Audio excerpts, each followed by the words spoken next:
Rekaman penghancuran sistem pertahanan udara Strela 10 Angkatan Bersenjata Ukraina baru-baru ini ramai beredar di media sosial Telegram pada Senin 5 Agustus 2024. Episode penghancuran sistem pertahanan udara Strela 10 Angkatan Bersenjata Ukraina oleh amunisi Lancet yang berkeliaran menunjukkan bahwa militer Ukraina masih belum belajar bersembunyi dari drone Rusia.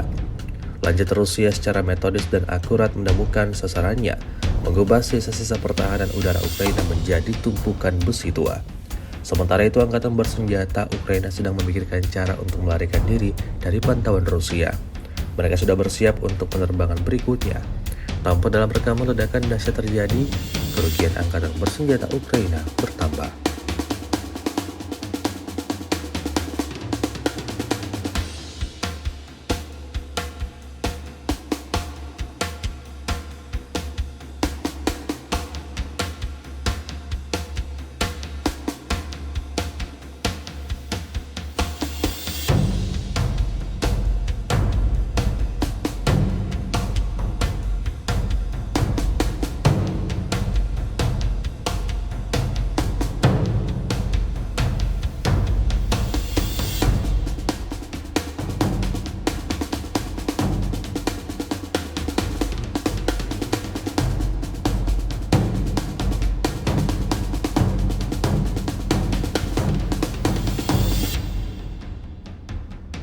Download Tribun X sekarang, menghadirkan lokal menjadi Indonesia.